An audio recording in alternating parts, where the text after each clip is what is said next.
Principalmente o ambiente cultural lá da região, existe uma dificuldade de entender com a cabeça ocidental como é que funciona algumas pessoas que nascem em países que têm um viés ou coletivista, um histórico de não reconhecimento dos direitos individuais e das prerrogativas do cidadão no ambiente constitucional como a gente tem aqui.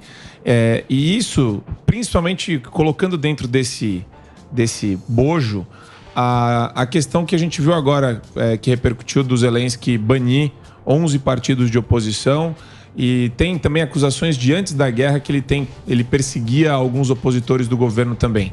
Fora isso, também declarações de oficiais ucranianos falando que os presos de guerra russos devem ser castrados.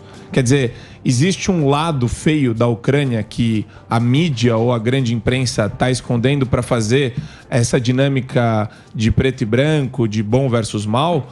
Ou a gente pode sim fazer uma análise crítica do Zelensky também como um líder local? Não, podemos e devemos, né? A gente não deve adotar essa postura de bom e mal e binária nunca. É evidente que há uma série de problemas na Ucrânia, é evidente que o Zelensky tem uma série de problemas, isso não é novidade nenhuma. Agora, é fato que a Ucrânia está ganhando a guerra de narrativas, né? É fato que a narrativa que sai mais, que a gente vê mais, é a narrativa da Ucrânia. Nesse sentido, também a Rússia, que é conhecida por espalhar fake news, por interferir em eleições, achou talvez que eles fossem um pouco mais fortes nessa questão. Eles estão fracos nisso. Não vamos esquecer que a Ucrânia é um país que está sendo bombardeado, está em guerra, né? Não se deve esperar para um país bombardeado em guerra que se defende de uma nação poderosa, agressora, que respeite totalmente as liberdades democráticas, ainda mais uma região, como você disse muito bem, que não tem essa história de liberdades democráticas. A democracia na Ucrânia é muito recente. E a Ucrânia, comparada à Rússia, é um país bastante democrático, comparado à Rússia, né? Não à toa que o Zelensky é presidente. O Zelensky, aliás, ganhou do presidente anterior que concorria à reeleição. Isso, bilionário. Então isso é uma prova. Veja, que era amigo do Putin. Jamais o Zelensky seria presidente se fosse uma ditadura. Então é claro que tem problemas, tem institutos que medem democracia, né? O Freedom House é um deles. Ele dá nota de 100 é o mais democrático, 0 é o menos democrático. A nota da Ucrânia é 60. É bom, não. Mas a da Rússia é 19. E a nossa? Né? O Brasil tá um pouco, acho que em torno de 70, alguma coisa assim. Que eles chamam teve uma queda também na qualidade da democracia americana, segundo esse instituto.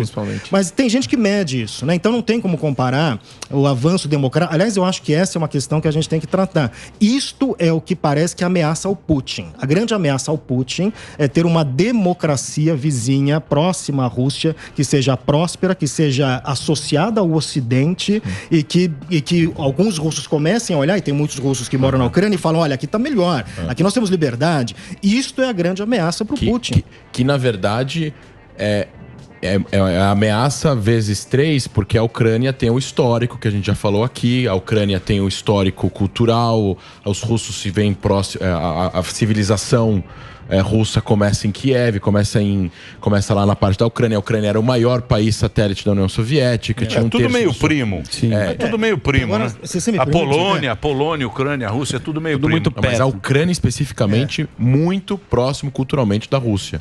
Tanto que os russos, pelo menos a narrativa do Putin falem o que falem, eu acredito que a Ucrânia é...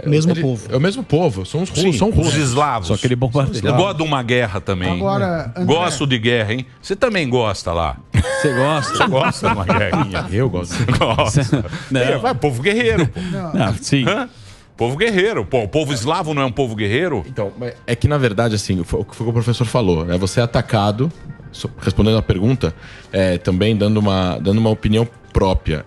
É óbvio que em épocas, em momentos emergenciais, onde o país não tem uma democracia sólida, ele está sendo atacado, ele é o mais fraco, ele vai tomar atitudes extraordinárias para tentar, ao máximo possível, vender a imagem que ele já está viciado. Estão falando, alguns lugares já estão falando que ele está viciado nessa imagem, né?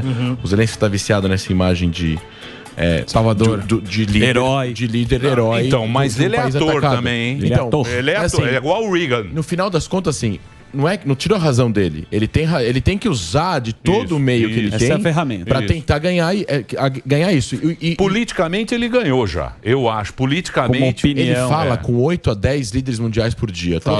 Agora. Então, mas quando que a Ucrânia ia hoje? É muito difícil agora a Rússia, um mês depois, dar a volta. Ele queria ir no Oscar, pô. Os caras falaram, opa, no Oscar segura um pouco, Zelensky. Tá muito Robert. O Skype. Também